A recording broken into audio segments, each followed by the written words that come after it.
What if I told you that everything we've been taught about human history is wrong? That the greatest revolution, the greatest advance in human history, was a biggest mistake. And that deceiver is none other than the grains of wheat and rice we eat every day.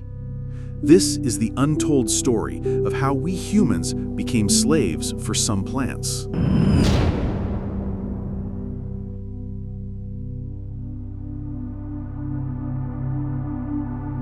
About 70,000 years ago, our ancestors, Homo sapiens, were just an unknown animal in the vast world.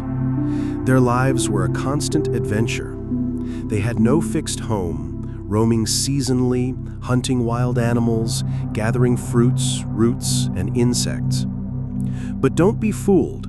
That life is not as harsh as we think. Their diet is extremely diverse, ensuring adequate nutrition. Their working time is also very limited, only a few hours a day to find food. The rest of the time is for resting, playing, building social relationships, and telling stories by the fire. They have an active, flexible, and very free life. Diseases are also less common because they do not live in large groups.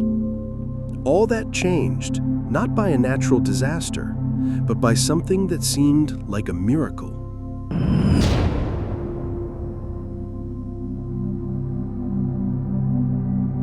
Around 12,000 years ago, in a corner of the Middle East, our ancestors began an experiment.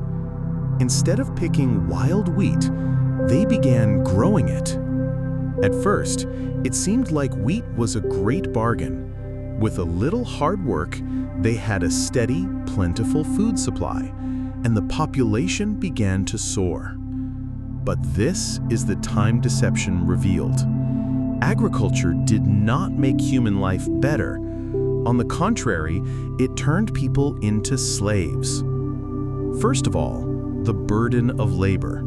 Hunter-gatherers work only a few hours a day, while farmers toil from dawn to dusk, planting seeds, weeding, carrying water, harvesting, and protecting the crops from birds, insects, and natural disasters.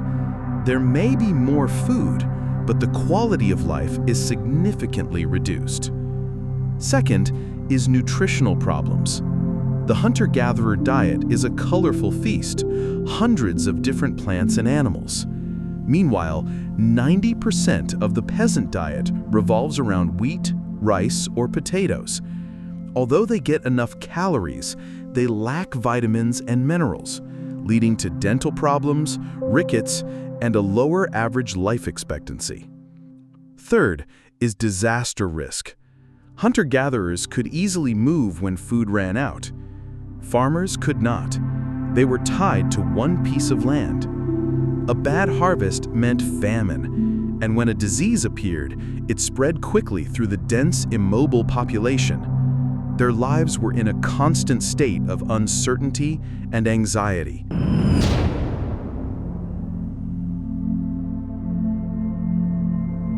But that's not all. The agricultural revolution created something unprecedented: surplus production. From here, human history entered a completely new turn. Agriculture created wealth, and wealth needed to be managed and protected. Some people began to have more wealth than others. They had granaries, cattle, land, and to manage these assets, new social systems began to emerge. Those in power began to collect taxes to protect the granaries. And to collect taxes, they needed armies. And to keep the armies going, they needed more workers. And so people fell into a vicious cycle. And so, for the first time in history, small villages began to grow into cities and then into huge empires. And within those empires, society was no longer equal. It was divided into classes: kings, nobles, officials, priests, and the largest class, peasants and slaves. All had to work hard to maintain a system that did not benefit them. So how does wheat deceive us? It does not promise an easy life, but only a life with more children. It convinced humans to give up freedom, diversity, and leisure in order to produce a plentiful source of calories, allowing Homo sapiens to explode. And it was that population explosion that made it impossible for us to turn back. We became slaves to what we grew. So, after becoming enslaved to rice and wheat, how did humans build complex hierarchical societies? What created profound social inequality from tiny villages to vast empires?